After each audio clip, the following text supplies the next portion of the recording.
out, say we will Glazers. We won't play so. We won't play so. We won't play so. We won't play so. We won't play so. Old Trafford and I. Are we killing? I don't know. Don't say what from action. So all I know is things gonna die. Gonna die. Gonna die. Old Trafford and I. Are we killing? I don't know. Don't say what from action. So. Yes guys, and welcome back to a brand new video guys, and in today's video guys we are going to be talking about something a little bit different that I don't usually talk about on this channel. And obviously over the last 24 hours has been mental, obviously with Manchester United and what's gone on over the last 24 hours. Usually I come on here and talk about Man United's last game against Liverpool, which obviously got postponed last night due to the protesting outside Old Trafford. Wasn't only just outside Old Trafford, it was actually on the pitch as well. In today's video I'm going to be talking about two things. I'm going to be giving my reaction on the protesting at Old Trafford and also my preview of the Aston Villa game, which is next weekend. Looking forward to that game obviously, and hopefully the players don't get too distracted after what's gone on over the last 24 hours as well. Nevertheless, I'm going to get into today's video my reaction to the protesting at Old Trafford. Now this all pretty much started 2 weeks ago with the European Super League, and if you don't know what the European Super League is, you're living under a rock at the minute. So apparently this all started as a rumour a few years ago with the European Super League. Obviously 2 weeks ago there was massive improvements, things had just started to develop, and obviously which meant they were going to start a new league with the top 6 in the Premier League and put in a few other teams in from around Europe, the likes of Real Madrid, Barcelona, Atletico Madrid, Juventus, AC Milan and Inter Milan as well. That was the whole jig of how this all began, because of the European Super League, and obviously then things started to get out of hand a little bit with the protesting. This all pretty much started off with the ESL over 2 weeks ago now, and obviously within 56 hours this all was put to an end. Obviously it all pretty much started when all the Chelsea fans started protesting at Stamford Bridge. Chelsea had backed out, and then the other top 6 teams started to back out as well. We're no longer in the European Super League. The fans wanted their voices to be known. They wanted to give what they thought on it. Pretty much all the owners, at the end of the day, this is it though, it's the owners of the football club. It's upstairs and they just want this money, to be honest. The owners of every single top 6 team should be ashamed of themselves, especially the Glazers as well, and I'll get onto them in a minute. As Man United, our board, we've got clowns upstairs as well. The Glazers, Americans once again, took over 16 years ago as well. These two Glazers, Avram Glazer and Joel Glazer, bunch of prats to be honest. I've just never known such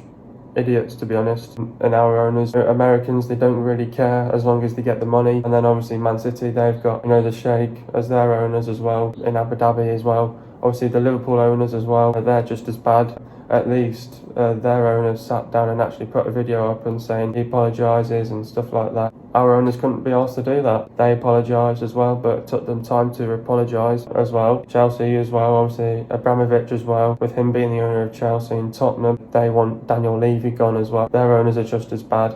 And Arsenal, their board as well. Their board is just as bad because they've got the Kroenkes as well. And you've got Stan Kroenke, they're just as bad as well. I think all the owners of every single top 6 team should be ashamed of themselves to put their club in a position where we should not be in the European Super League. At least the good thing is we're out of it now. But getting onto our owners, the Glazers, what a joke they are. A bunch of idiots, bunch of prats. I've never known such idiots in my life to be a Manchester United fan. These Glazers, yes, the protesting's been going on over the last 24 hours and obviously a few weeks ago as well, and obviously the fans are trying to voice their own opinion. All I'm going to say is to the fans that went to the protest yesterday, I salute you.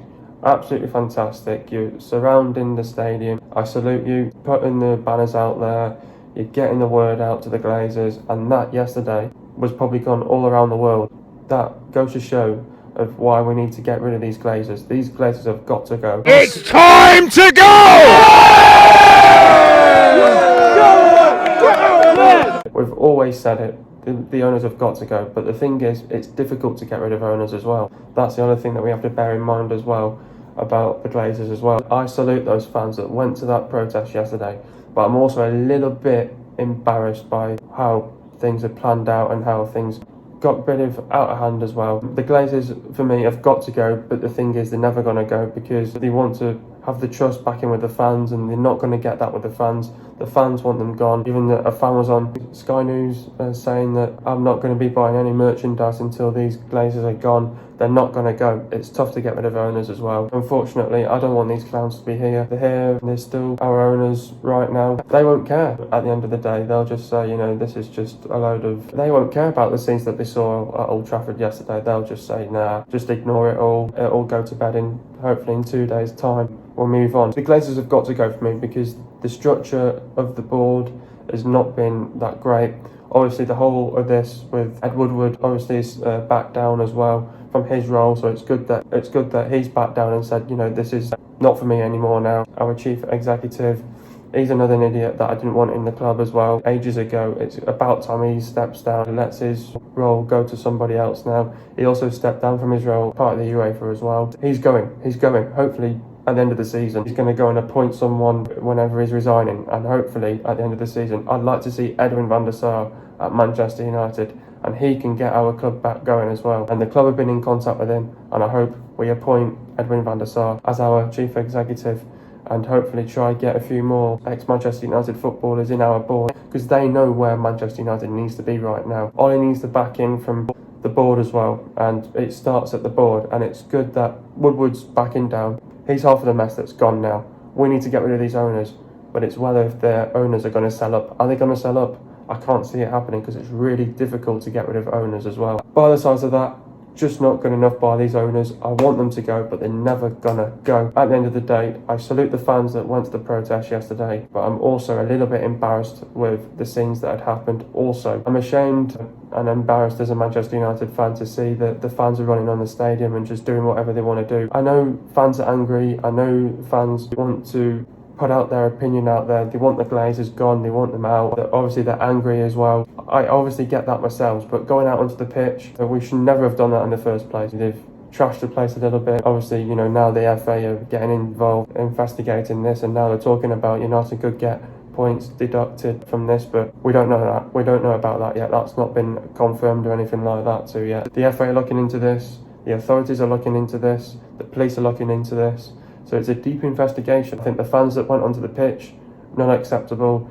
Even the stewards around the pitch, just let the fans going on. Even Man United came out with a statement saying the stewards are not good enough, just letting the gate open for the fans to go on to run on the pitch and do whatever they want to do. Everything's all prepared for the players to come and play the game against Liverpool. I hope those fans on the pitch that ran out on there doing a deep investigation with this at the minute as well. The FA and investigating storming of Old Trafford as police leader says Man United fans involved in violence must be identified and prosecuted, most likely get lifetime bans and may not be invited to a game ever now. For the fans, I saw one fan, he picked up a piece of equipment, of a camera equipment, and just literally thrown it onto the pitch. He's definitely one that's not going to be invited back to Old Trafford. I think all the fans that went onto the pitch, they're going to be gone. They're no longer going to be at Manchester United. Where if the Man United season ticket holders, they're going to be no longer at Man United. They're going to be no longer invited to a game ever again. Do they deserve it? I think they do, because running onto the pitch, I know they're angry fans, it's just not good enough.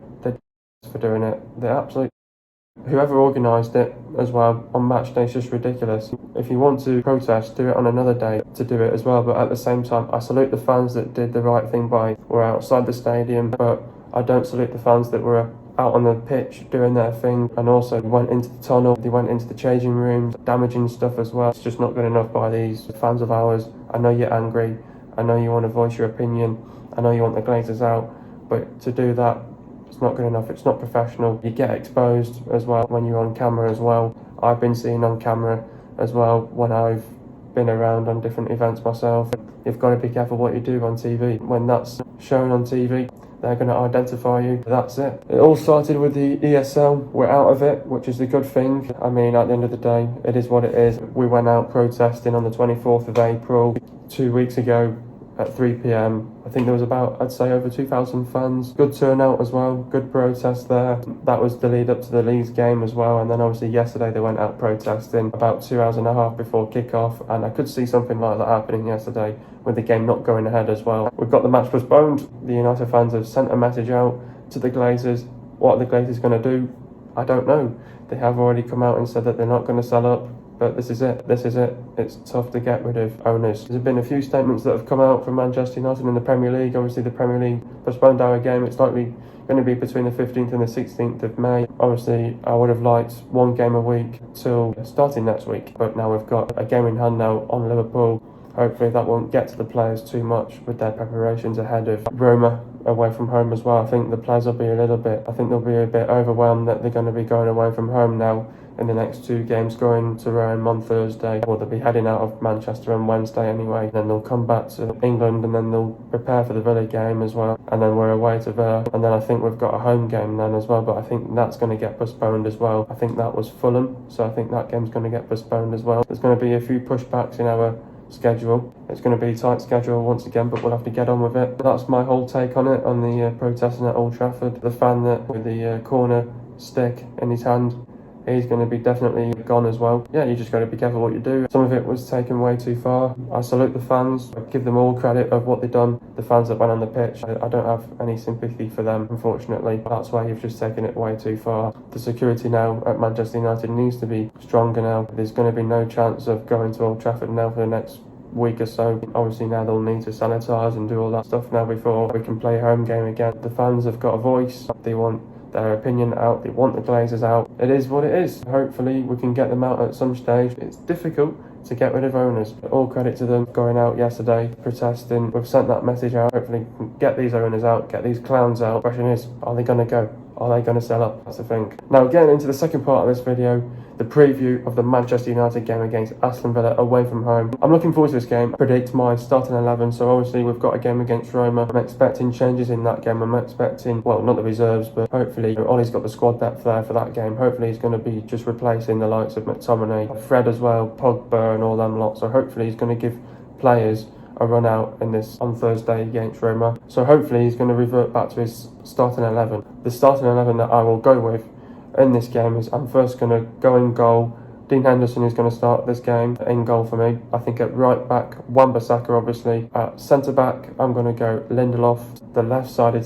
centre back, I'm going to go Harry Maguire. And then at left back, I'm going to go Luke Shaw. And then in the midfield, I'm going to go with Fred. And then I think next to Fred is going to be McTominay. And then I think to top off the midfield, I'm going to go with Bruno Fernandes. Going into the attack now. To the left, I would play probably Pogba. And then I think on to the right, I'd go Greenwood. And then up top, I'd go Cavani. And that is a team that can go out there and go and beat Aston Villa. Aston Villa now, I think they're not the same without Jack Grealish. I think Aston Villa, they had a decent start to the season and now they've just shown that inconsistency in recent weeks. And when they're without Jack Grealish, they just don't have that creativity. Obviously, they got a good win against Everton on the weekend. We have to be at our best. We have to come into this game with the right mentality, the right mindset. We've got to prepare well for this game, and we have to go into this game. We have to be on it from minute 1 to minute 90. And this is a game where you don't want to switch off. But I know they can be beaten, but at the same time, they're a team that don't give up, a team that fights from minute 1 to minute 90. We'll watch the work rate of Ollie Watkins. He's a threat in attack. He's already got the call up for England. But getting into my little bit more of a debrief and what Aston Villa are going to do, I think Aston Villa, they're a great team, great side, got lots of quality there. They've got quality players in there. Obviously, they've transformed the team from last season to this season. This season's team's much better from the last season's team as well, obviously. But I think they've got a good manager, Dean Smith. I think they're going to set out, play with a low defensive block, try and frustrate us because they know that we struggle breaking down teams that play with a low defensive block. It depends on fully of what we do. I think we've just got to set out well, get the right team. We've got to go and attack them. And I think what we've got to do is I think it's always important against Aston Villa to get an early goal. And they did that against Man City, where Man City were 1-0 down, came out with a win. Just beat Villa as well, 2-1. I think it's important to get a goal on Aston Villa early on as possible. I remember we got a goal against Aston Villa early on in the season. They responded, got a goal. We just beat them right at the end. But yes, we have beaten Aston Villa earlier on this season at home. We beat them 2-1. Can we replicate that at Villa Park? I think so. But the thing is, what gets me with Aston Villa is their defence isn't organised as well. Obviously, any team, whenever you go and concede a goal, their defence isn't organised. I think, for me, you have to go and expose the right side of their defence. I know Matty Cash is going to get forwards, he's going to get stuck in. We have to expose that right side of their defence, and that's for Luke Shaw to go and absolutely have Matty Cash on toast, and then to find Cavani or whoever's in the box to go and finish our chances as well. And I think we've got to watch the threat of Traore, Ali Ghazi and Watkins as well. And they're going to try and stretch us out, and I think it's important to have a quick and bright start to this game. Get on the front foot. I think we need to get on the front foot, play with high intensity, high tempo. The movement needs to be quick. We need to be sharp on and off the ball. The movement's got to be quick. We've got to be on this from minute 1 to minute 90. We can't afford to go to sleep. The defence has got to do their job. We've got to stay compact at the back, control the game, and don't make a mistake at the back. We've got to keep it tight and compact at the back with a back six. And then going forwards, we know where we've got that threat going forwards as well. We need to show that we're the real team, that we want to win this game. 3 points are up for grabs here. I think it's also important to get in between the lines and the set pieces as well. They're not great at defending on set pieces, and set pieces could come into play in this game as well. And what we have to do is if they've got the ball, we need to go and close them down. Don't social distance. Go and close them down as well. So far, Aston Villa are scoring 1.5 goals per game. So far, Aston Villa are conceding 1.2 goals per game. Aston Villa have the 5th best defence in the league. Aston Villa have won 14, drawn 6, and they've lost 13. They've lost at Leeds United 3-0, Southampton 4-3, Brighton 2-1, West Ham 2-1, Man United 2-1, City 2-0, Burnley 3-2, West Ham 3-1, Leicester 2-1, Sheffield 1-0, Tottenham 2-0, Liverpool 2-1, and Man City 2-1. Aston Villa have lost 7 games at home. Aston Villa had a decent start to the season. In recent weeks, they haven't been at their potential best. The last time Man United beat Aston Villa was on Friday, the 1st of January 2021, and it ended 2-1 to United. The last time Man United lost to Aston Villa was on Saturday, the 12th of December 2009, and it ended 1-0 to Aston Villa.